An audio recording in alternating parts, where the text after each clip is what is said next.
Halo para pecinta bokep mania, dimanapun kalian sedang berada, bagaimana kabarnya?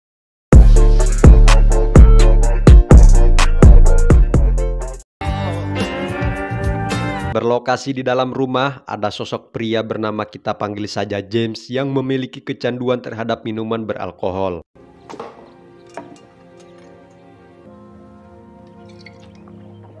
James rupanya memiliki sebuah grup yang khusus berbagi cerita tentang dampak negatif dari sebuah minuman tersebut, di mana salah satu dari mereka sharing tentang kehidupannya yang hancur gara-gara kecanduan minuman beralkohol, keluarganya hancur jauh dari istri dan anaknya, dan sekarang dia tidak tahu di mana mereka berada. I kept telling myself that I did. Di mana James seandainya bukan karena grup ini dan anaknya, dia pasti sudah minum minuman. Setelah berbagi cerita dengan grupnya, anaknya James, kita panggil saja si pemuda, menemuinya untuk segera berangkat ke lokasi untuk menjemput barang yang akan segera mereka bawa dengan mobil lapis baja mereka. Go. Membawa barang dengan menggunakan mobil lapis baja, tentunya barang yang akan mereka bawa bukan barang biasa, di mana prank memberitahu seberapa jauh rute yang akan mereka lalui hari ini, dan dia juga menyindir mereka yang selalu datang terlambat seperti biasanya.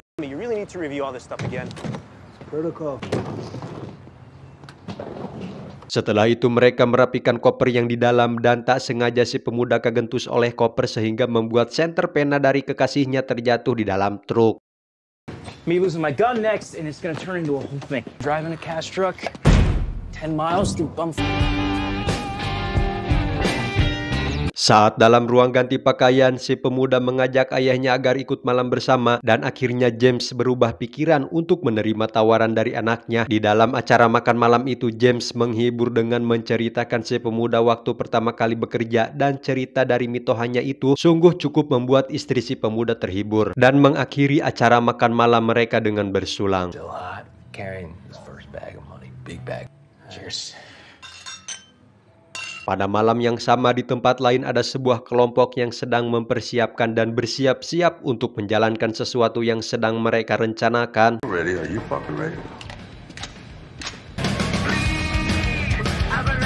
Di keesokan paginya, James yang baru saja bertemu dari grupnya, mereka memasuki kantor bank untuk membawa koper, di mana James merasa aneh karena yang didata hanya 3 peti, tetapi yang harus mereka bawa adalah 4 peti. Dan Frank mengatakan kepada dia kenapa memperdulikannya, di mana Frank juga menyinggungnya dengan mengatakan ketika James dikeluarkan dari kepolisian, James hanya seorang kurir dan cukup kirimkan saja paketnya.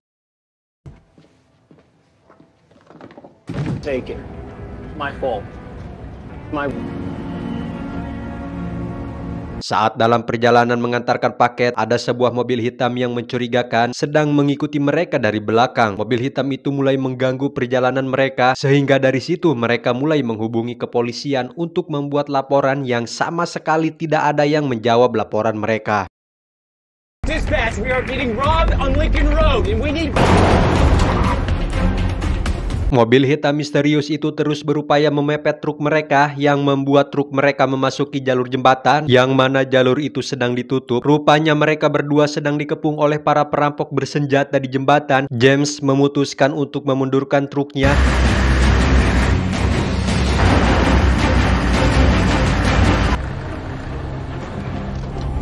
Alih-alih lolos dari mereka, para perampok sudah memblokade jembatan sehingga membuat mereka berdua terjebak. Para perampok itu menembakkan senjata kepada truk mereka, bahkan menggulingkan truk mereka dengan bom.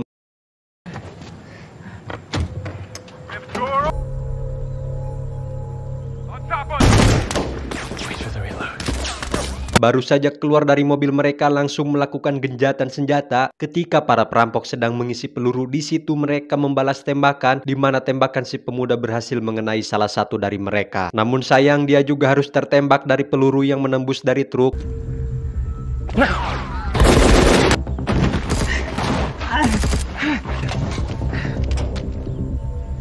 James berupaya menggendong si pemuda dan mereka masuk ke dalam truk untuk berlindung sementara waktu. Si pemuda tengah merasakan rasa sakit, yang mana James membuatnya untuk tenang, lalu mengikat kaki si pemuda sehingga hal itu membuatnya kesakitan.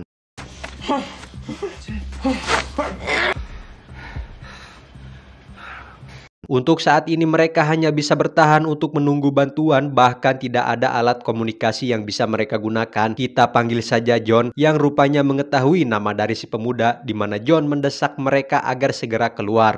If something can go wrong, it will go wrong. Pantas saja mereka berdua dikepung para perampok profesional. James membuka salah satu peti yang ternyata isinya adalah emas yang harganya fantastis dan menemukan simbol kartel di dalam emas itu. Dan akhirnya mereka tahu kenapa mereka ingin membajak truk mereka. Insignia. What is that? Tak lama mereka dibuat panik oleh John CS yang memuput truk mereka dengan menggunakan gas air mata. Gas itu mulai masuk melalui celah-celah ventilasi sehingga James dan si pemuda menutup ventilasi dengan apa yang ada. John menegaskan kepada James kalau dia menyentuh koin di peti itu, John akan membuat dia dan si pemuda akan berakhir mengenaskan. Kita dibuat flashback ke masa lalu James dan si pemuda ketika berkendara bersama ibunya, di mana James menilang salah seorang pemuda yang melaju kendaraannya melebihi batas kecepatan. Setelah menilang si pemuda tersebut, tiba-tiba sebuah truk besar menabraknya dari belakang. Tim damkar pun langsung mengevakuasi kecelakaan tersebut. Atas insiden itu nyawa istri James sudah tak bisa tertolong lagi.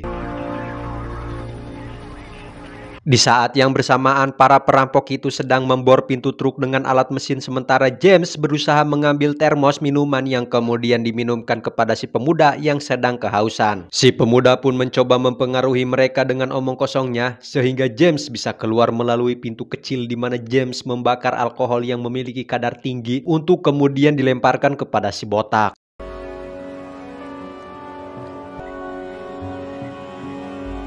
Semakin hari dan waktu terus berjalan, mereka kepanasan karena terus berada di dalam truk. Salah satu perampok yang tidak sabar pun berniat ingin menghantam truk ini hingga terjun ke jembatan karena dia ingin mendapatkan emas itu bagaimanapun caranya dan menembak John dan teman-temannya.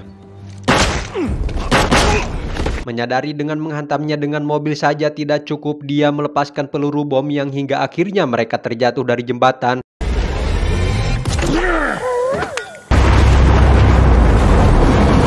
Air yang mulai menenggelamkan truk mereka. Mereka berdua terus berusaha keluar dari dalam meski harus melepaskan kaki si pemuda dari terjepitnya barang, hingga akhirnya mereka bisa selamat ke daratan. Yang tiba-tiba si perampok nyerenteng yang membuat dia berkelahi dengan James.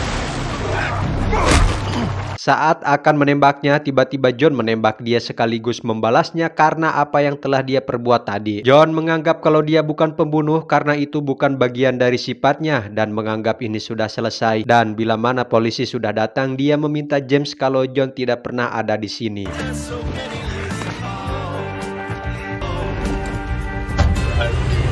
Tamat. Sekian dari saya, mohon maaf bila ada kata-kata yang salah karena saya juga masih pemula, dan untuk kalian semua jangan lupa like, subscribe. Sampai jumpa di video selanjutnya.